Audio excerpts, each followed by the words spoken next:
வேளையிலே உங்கள் அனைவருக்கும் ஆண்டவர் இயேசுவின் நாமத்தினாலே நல்வாழ்த்துக்களை கூறிக்கொள்கின்றேன். ஆண்டவரின் கிருபையும் சமாதானமும் நம்மில் பெருகுவதாக. காலை வேளையில் தியானத்திற்காக, இந்த மாதத்தின் ஆசீர்வாதத்திற்காக சங்கீதம் 20:4 வசனம். சங்கீதம் 20:4 வசனம். அவர் உமது மன விருப்பத்தின்படி உமக்கு தந்தருளி உமது ஆலோசனைகளை எல்லாம் நிறைவேற்றுவாராக. 5வது வசனம். கர்த்தர் உங்கள் வேண்டுதல்களை நிறைவேற்றுவாராக. இந்த மாதத்திலே கர்த்தர் உங்கள் மன விருப்பங்களை நிறைவேற்றுவார். கர்த்தர் உங்கள் மன விருப்பங்களை நிறைவேற்றுவார். பக்கத்தில் பார்க்குறது சொல்லணும்னா, கர்த்தர் உங்கள் மன விருப்பத்தை நிறைவேற்றுவார். இந்த மாதம் முழுவதும் நீங்கள் என்னென்ன விரும்புகிறீங்களோ அத்தனையும் ஆண்டவர் உங்களுக்கு அருள் செய்வார். டாக்டர் மார்க்கட், அவர் அமெரிக்க நாட்டிலே ஒரு சிறப்பான வைத்தியர், மருத்துவர், சிறந்த மருத்துவ நிபுணர்.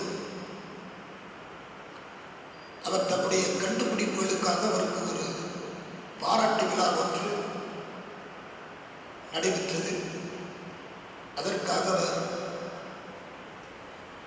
சிக்கோவில் இருந்து புறப்பட்டு அவர் அந்த விழா நடக்கின்ற இடத்திற்கு புறப்பட்டு போனார்.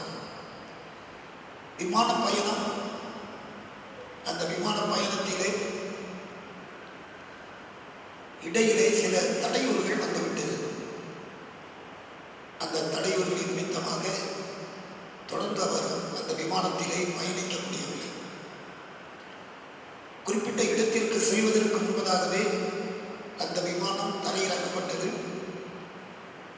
காலத்தின் சூழ்நிலைகள், இயற்கையின் காரியம் சாதாரணமாக இல்லாததினாலே விமானம் தரையிறக்கப்பட்டது. உடனடியாக அவர் யோசித்தார், எப்படியாகிலும் விழா நடைபெறுகின்ற இடத்திற்கு செல்ல வேண்டும். தரை மார்க்கமாக, தரை வழியாக சென்று விடலாம் என்று அதற்காக முயற்சிகளை மேற்கொண்டார். அதுவும் அன்றைய தினம் அவருக்கு கைகூடி வரவில்லை. கடுமையான மழை, மின்னல், மேகத்தினுடைய மாற்றங்கள். ஆகவே என்ன செய்ய வேண்டும் என்று யோசித்தார். அவர் இன்று இரவு எங்கும் போக வேண்டாம், இங்கேயே தங்கிவிடுவோம் என்று அங்கே ஒரு இல்லத்திற்கு சென்றார். அவர் இருந்த இடத்தில் இருந்து ஒரு இல்லத்திற்கு சென்று அங்கே ஒரு வீட்டின் கதவை தட்டினார். அந்த வீட்டிலிருந்து ஒரு வயதான அம்மா வந்தாங்க. அந்த அம்மாட்டுக்கு சொன்னார், அம்மா, இப்படி நான் விமான பயணத்திலே நான் தரையிறக்கப்பட்டேன். நான் ஒரு நிகழ்ச்சிக்கு போக வேண்டும், ஆனால் தரை மார்க்கமாக போக வேண்டும் என்று விரும்பினேன். அதுவும் இப்பொழுது போக முடியவில்லை. இன்று இரவு உங்களது இல்லத்திலே எனக்கு வாய்ப்பு இருக்கும் என்று சொன்னால் தங்குவதற்கு நீங்கள் இடம் கொடுங்கள் என்று சொன்னார். அந்த அம்மா, சரிங்கய்யா, என் வீட்டில் இன்று இரவு தங்கிக் கொள்ளுங்கள் என்று அவருக்கு ஒரு அறையை கொடுத்தார்கள். அந்த அறையிலே அவர் தங்கியிருந்தார். இரவு நேரம், இரவு உணவு நேரம் வந்தது. அந்த அம்மா அவர்கிட்ட வந்து கேட்டாங்க, ஐயா, இரவு நேரம் ஆகிவிட்டது, இரவு உணவு நீங்கள் சாப்பிடலாமே என்று சொல்லி கேட்டார்கள். அவர் சொல்லிவிட்டார், இன்னும் கொஞ்ச நேரம் ஆகட்டும் அம்மா, அதற்கு பிறகு நான் இரவு உணவு சாப்பிடுகிறேன் என்று சொன்னார். உடனே அந்த அம்மா சொன்னார்கள், எனக்கும் ஒரு சின்ன வேலை இருக்கிறது. நான் குறிப்பிட்ட இந்த மணி நேரத்திலே கடவுளிடத்திலே நான் ஜெபிப்பது வழக்கம். ஆகவே நான் இறைவனிடம் மன்றாடிவிட்டு நான் வருகிறேன் என்று அவர்கள் தன்னுடைய அறைக்கு சென்று விட்டார்கள். இவர் எல்லா நிகழ்வுகளையும் கவனித்துக் கொண்டிருந்தார். அந்த அம்மா குறிப்பிட்ட நேரம் வரைக்கும் ஜெபித்து விட்டு மீண்டும் வந்தார்கள். அந்த அந்த அம்மாவிடம் கேட்டார், அம்மா நீங்கள் மிகுந்த பாரத்தோடு ஜெபித்துக் கொண்டிருந்தீர்கள், உங்களுடைய இறை வேண்டலை நான் கேட்டேன், உங்களுக்கு என்னம்மா அவ்வளவு மனதிலே சங்கடங்கள் கஷ்டங்கள் இருக்கிறது, அதை நான் தெரிந்து கொள்ளலாமா என்று சொல்லி கேட்டார். உடனே அந்த அம்மா சொன்னாங்க, ஆமாய்யா, என்னுடைய வாலிப மகன் பல ஆண்டுகளாக குறிப்பிட்ட இந்த வியாதியினாலே பாதிக்கப்பட்டு அவன் இருக்கிறான். தினமும் இரவு வேளையிலே அவனுக்காக நாங்கள் ஜெபிப்பது வழக்கம். அவனுடைய நோய் தீர்வதற்கு ஒரு மருத்துவரை எங்களுக்கு பரிந்துரை செய்திருக்கிறார்கள். அவருடைய பெயர் மார்க்கெட். அவரை நாங்கள் போய் பார்ப்பதற்கு எங்களுக்கு வசதி இல்லை, கையில் பொருளாதாரம் இல்லை. கடவுள் சுகம் தரட்டும் என்று நாங்கள் ஜெபித்துக் கொண்டிருக்கிறோம். ஒருவேளை வாய்ப்புகள் கிடைத்தால் அந்த மருத்துவரை போய் நாங்கள் பார்க்கலாம் என்று யோசித்துக் கொண்டிருக்கிறோம் என்று சொன்னார். அந்த மார்க்கெட் இந்த செய்தியை கேட்டவுடனே அவர் சற்று நெருடலானார். அந்த அம்மாவிடம் சொன்னார், அம்மா, கடவுள் உங்கள் மன விருப்பத்தை கேட்டிருக்கிறார், கர்த்தர் உங்கள் மன விருப்பத்தை கேட்டிருக்கிறார். நீங்கள் பல ஆண்டுகளாக ஜெபித்துக் கொண்டிருக்கின்ற, பல நாட்களாக நீங்கள் வேண்டிக் கொண்டிருக்கின்ற அந்த மார்க்கெட் நான் தான்மா. நான் சொல்லுகின்ற அந்த பயணம் தடைப்பட்டு உங்களுடைய இடத்திலே நீங்கள் தங்குவதற்கு இடம் கொடுத்தீர்கள். கடவுள் உங்கள் மகனுக்கு சிற்றை இந்த இரவில் கொடுப்பதற்கு என்னை அழைத்து வந்திருக்கிறார். உங்கள் மனதை கர்த்தர் அறிந்து உங்கள் விருப்பத்தை கர்த்தர் நிறைவேற்றியிருக்கிறார். அவர் அந்த பையனுக்கு மருத்துவம் செய்தார். அந்த வாலிபன் சுகம் பெற்றார். அன்புக்குரியவர்களே, நாம் எதை விரும்புகிறோமோ, நாம் எதற்காக இறைவேண்டல் செய்கிறோமோ, நம்முடைய மன விருப்பத்தை ஆண்டவர் நிறைவேற்றுவார். கர்த்தர் இந்த மாதத்தில் உங்கள் மன விருப்பத்தை நிச்சயமாக நிறைவேற்றுவார். வேதத்தை பாருங்கள், அங்கே சொல்லப்பட்டிருக்கிறது 4வது வசனத்திலே, அவர் உமது மன விருப்பத்தின்படி உமக்கு தந்தர்களை, உமது ஆலோசனைகளை எல்லாம் நிறைவேற்றுவார். உங்கள் மனதின் விருப்பத்தை நிறைவேற்றுவார். நீங்கள் திட்டமிடுகின்ற காரியங்களை நிறைவேற்றுவார். அடுத்து அங்கே 7வது வசனத்திலே 5வது வசனத்திலே சொல்லப்பட்டிருக்கிறது, தேவனுடைய நாமத்தில் நாங்கள் கொடியேற்றுவோம் என்று எழுதப்பட்டிருக்கிறது. வெற்றியையும் கர்த்தர் உங்களுக்கு தந்து நிறைவேற்றுவார். ஆகவே இந்த மாதத்திலே கர்த்தர் உங்கள் மன விருப்பங்களை, உங்கள் உள்ளத்தின் எண்ணங்களை, உங்கள் எண்ணத்தின் விருப்பங்களை, உங்களுடைய உள்ளத்தின் ஆசைகளை, உங்கள் மனதின் காரியங்களை இந்த மாதத்தில் கர்த்தர் நிச்சயமாக நிறைவேற்றுவார். 5வது வசனம் சொல்கிறது அல்லவா, உமது வேண்டுதல்களை எல்லாம் கர்த்தர் நிறைவேற்றுவார். இந்த காலவேளையிலே கடவுள் நம்மோடு இருக்கிறார். அவர் நம்மை எப்பொழுதும் வழிநடத்துகிறார். எல்லா சூழ்நிலைகளிலும் அவர் நமக்கு உதவி செய்கிறார். அவர் நம்மோடு கூட இருந்து நம்முடைய ஜெபங்களை கேட்டு நமக்கு அவர் காரியங்களை நிறைவேற்றுவதற்கு உதவி செய்கிறார். இந்த மாதத்தில் கர்த்தர் உங்கள் விருப்பத்தை, கர்த்தர் உங்கள் மனதின் வேண்டுதலை, உங்கள் இருதயத்தின் எண்ணங்களை ஆண்டவர் நிறைவேற்றுவார். அவர் நிறைவேற்ற வேண்டும் என்று சொன்னால் நாம் என்ன செய்ய வேண்டும்? 3 காரியங்களை சொல்லிக் கொடுக்கிறேன்.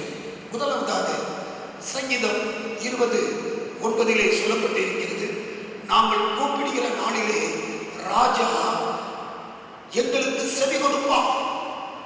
நீங்கள் கேட்கின்ற காரியத்தை, நீங்கள் வேண்டுகின்ற காரியத்தை உங்களுக்கு ஆண்டவராக ராஜாவாக இருக்கின்ற கர்த்தர் நிச்சயமாக அருளி செய்வார். சங்கீதக்காரன் அதைத்தான் சொல்கிறார், ஆண்டவரிடத்தில் வேண்டுதல் செய்வோம், அவர் எங்கள் காரியத்தை நிறைவேற்றுவார். ராஜா உங்கள் காரியங்களை நிறைவேற்றுவார்.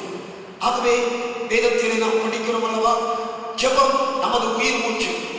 ஜெபம் ஆண்டவரிடத்திலே நாம் பேசுகின்ற வேண்டுதல்கள், இவைகளையெல்லாம் கர்த்தர் கேட்டு நிச்சயமாக இந்த மாதத்தில் பதில் தருவார். பாருங்கள், எப்பொழுதும் எல்லாவற்றையும் ஆண்டவர் நம்மிடத்திலே அவர் எதிர்பார்க்கிறார், கேட்கிறார். மத்தேயு 7ஆம் அதிகாரம் 7வது வசனம் சொல்கிறது, கேளுங்கள் அப்பொழுது உங்களுக்கு கொடுக்கப்படும், கேளுங்கள் அப்பொழுது உங்களுக்கு கொடுக்கப்படும். ஆண்டவரிடத்தில் நீங்கள் எதை கேட்கின்றீர்களோ அதை ஆண்டவர் இந்த மாதத்தில் உங்களுக்கு தருவார். யோவான் 15வது அதிகாரத்திலே 7வது வசனம் இவ்விதமாக சொல்கிறது, நீங்கள் என்னிலும் என் வார்த்தைகள் உங்களிலும் நிலைத்திருந்தால் நீங்கள் கேட்டுக்கொள்வது எதுவோ அது உங்களுக்கு செய்யப்படும். கடவுளில் நிலைத்திருந்து, ஆண்டவரில் நிலைத்திருந்து நாம் எவைகளை கேட்கின்றோமோ அவைகளை கர்த்தர் நிச்சயமாக தருவார். நாம் வேதத்திலே அநேக சம்பவங்களை சொல்லிக்கொண்டே இருக்கலாம். அன்னால் கேட்டால் ஆண்டவர் கொடுத்தார், சகைவு ஆசைப்பட்டால் ஆண்டவர் அவனுக்கு தம்மை காண்பித்தார். ஆகவே கடவுளை தேடுகின்ற எல்லா மக்களுக்கும் ஆண்டவர் உதவி செய்வார். ரோட்டின் ஓரத்திலே நின்று கொண்டிருந்த அந்த குருடனுக்கு லூக்கா 18ஆம் அதிகாரத்தில் படிக்கிறோம் அல்லவா, அங்கே அவன் கூப்பிட்டான், ஆண்டவரை கூப்பிட்டான், கர்த்தர் அவன் சத்தத்தை கேட்டு அவனுக்கு வாழ்வு கொடுத்தார். ஆகவே இன்னும் வேதத்திலே பார்க்கிறோம், நாம் அநீதியுள்ள ஒரு நியாயாதிபதியிடத்திலே ஒரு தாய் போய் கேட்ட பொழுது அவளுக்கு அவன் நியாயம் செய்தார். ஆகவே கடவுள் தமிழத்தில் கேட்கின்ற தம்முடைய பிள்ளைகளுக்கு அவர்களுடைய சத்தத்திற்கு நிச்சயமாக பதில் தருவார். ஆண்டவர் உங்கள் விருப்பத்தை இந்த மாதத்தில் அருளி செய்வதற்கு அவரிடத்தில் வேண்டுதல் செய்யுங்கள். இரண்டாவதாக அங்கே சொல்லப்பட்டு இருக்கிறது பாருங்கள், சங்கீதம் 20வது சங்கீதத்திலே 7வது வசனத்திலே சிலர் ரதங்களை குறித்தும் சிலர் குதிரைகளை குறித்தும் மேன்மை பாராட்டுகிறார்கள். நாங்களோ எங்கள் தேவனாகிய கர்த்தருடைய நாமத்தை குறித்து மேன்மை பாராட்டுகிறோம். ஆண்டவரை மேன்மைப்படுத்துங்கள், ஆண்டவரை மேன்மைப்படுத்துங்கள், ஆண்டவரிடத்தில் கேளுங்கள், ஆண்டவரை மேன்மைப்படுத்துங்கள். ஒருவேளை நம்முடைய செல்வங்கள் இருக்கலாம், நம்முடைய பணங்கள் இருக்கலாம், நம்முடைய சொத்துக்கள் இருக்கலாம், நம்முடைய கல்விகள் இருக்கலாம், நல்ல வேலை வாய்ப்புகள் இருக்கலாம், உயர் பதவி இருக்கலாம், இவைகளை எல்லாம் குறித்து மேன்மை பாராட்டுகிறோம். ஆனால் ஆண்டவர் இங்கே சொல்கின்ற காரியம் சங்கீதக்காரன் மூலமாக நீங்கள் அவரை மேன்மைப்படுத்துங்கள். சங்கீதக்காரர் சொல்கிறார், இவைகளை எல்லாம் மேன்மை பாராட்டுகிறோம். சில ரதங்களை குறித்தும் சில குதிரைகளை குறித்தும் மேன்மை பாராட்டுகிறார்கள். நாங்களோ எங்கள் தேவனாகிய கர்த்தரை குறித்து மேன்மை பாராட்டுகிறோம். கடவுளை மேன்மைப்படுத்துவோம், கடவுளை புகழ்வோம், கடவுளுக்கு முதல் இடத்தை கொடுப்போம். ஆண்டவருக்கு நம்முடைய வாழ்க்கையின் முதல் இடத்தை கொடுத்து அவரை தேடுவோம். அவர் நமக்கு எல்லா காரியங்களையும் வாய்க்க செய்வார். அன்புக்குரியவர்களே, இந்த கால வேளையிலே இந்த மாதத்திலே நாம் விரும்புகின்ற வேண்டுகின்ற காரியங்களை ஆண்டவர் நிச்சயமாக தருவார். அவரை மேன்மைப்படுத்துவோம், ஆண்டவரை மேன்மைப்படுத்துவோம். கடைசியாக மூன்றாவதாக ஆண்டவரில் நாம் நம்பிக்கை வைப்போம், ஆண்டவரில் நம்பிக்கை வைப்போம். சங்கீதம் 20:8 சொல்லப்பட்டிருக்கிறது, அவர்கள் முறிந்து விழுந்தார்கள், நாங்களோ எழுந்து நிமிர்ந்து இருக்கிறோம். காரணம் என்ன தெரியுமா? நாங்கள் அவரை சார்ந்து இருக்கின்றோம், கர்த்தரை நம்பி இருக்கின்றோம். ஆண்டவர் மீது எங்கள் நம்பிக்கை இருக்கிறது, கர்த்தர் மீது எங்களுடைய நம்பிக்கை ஒட்டி கொண்டிருக்கிறது. ஆகவே கடவுள் எங்களுக்கு ஆசீர்வாதங்களை தருவார். இந்த கால வேளையிலே அன்புக்குரியவர்களே, ஆண்டவரை சார்ந்து அவரை நம்பி நாம் வாழும் பொழுது அவர் நம்முடைய மன விருப்பத்தை நமக்கு நிறைவேற்றுவார். அவர் நமக்கு நம்முடைய மன வேண்டுதல்களை நிறைவேற்றுவார். இந்த மாதத்திலே கர்த்தர் உங்கள் மன விருப்பத்தை நிறைவேற்றுவார். உங்கள் திட்டங்களை, உங்கள் குடும்பத்தின் காரியங்களை அவர் நிறைவேற்றுவார். நீங்கள் எதிர்பார்த்திருக்கின்ற வெற்றியை தந்து உங்கள் விருப்பத்தை நிறைவேற்றுவார். ஆண்டவர் உங்களுக்கு நல்ல வாழ்வை தந்து ஆசீர்வதிப்பார். ஆகவே இந்த கால வேளையிலே சங்கீதக்காரர் சொல்வது போல அவர் உங்களது மன விருப்பத்தின்படி உங்கள் திட்டங்களை எல்லாம் நிறைவேற்றி கர்த்தர் உங்களை ஆசீர்வதிப்பார். கர்த்தர் உங்கள் மன விருப்பத்தை இந்த மாதத்தில் நிறைவேற்றுவார். தலை தாழ்த்தி ஜெபிப்போம்.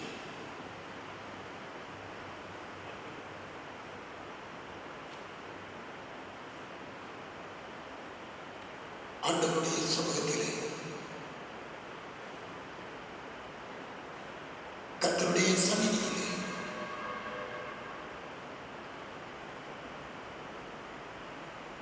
நாம் கேட்போம். கர்த்தாவே, எங்கள் மன விருப்பத்தின்படி, எங்கள் இருதயத்தின் வேண்டுதல்களின்படி, எங்களுடைய விருப்பத்தின்படி, எங்கள் காரியங்களை இந்த மாதத்தில் வாய்க்க செய்யும் ஐயா. திருவசனம் சொல்லுகிறது, உங்கள் வேண்டுதல்களை கர்த்தர் நிறைவேற்றுவார். உங்கள் வேண்டுதல்களை கர்த்தர் நிறைவேற்றுவார். சங்கீதக்காரன் இதை தன்னுடைய அனுபவபூர்வமாக சொல்லியிருப்பதை நாங்கள் வேதத்திலே படிக்கிறோம்.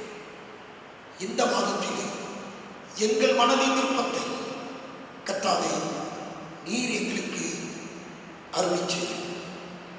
எங்கள் மனதின் காரியங்களை நீர் எங்களுக்கு அருளி செய்யும். கடந்த மாதங்களில் எதிர்பார்த்த காரியங்கள், கடந்த நாட்களிலே நீங்கள் எதிர்பார்த்த ஆசீர்வாதங்கள் ஒருவேளை கைகூடாமல் இருந்திருக்கலாம். இந்த மாதத்திலே கர்த்தர் நீங்கள் எதிர்பார்த்திருக்கின்ற எல்லா வாக்கியங்களையும் உங்கள் விருப்பங்களையும் அவர் நிறைவேற்ற வல்லமையுடையவராக இருக்கிறார். அவர் மாறாதவர், அவர் ஜெபத்தை கேட்கிறவர், அவர் சர்வ வல்லமை உடையவர்.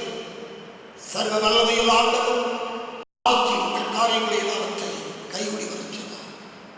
அவர் உமது மன விருப்பத்தின்படி உமது காரியங்கள் எல்லாவற்றையும் நிறைவேற்றுவார்.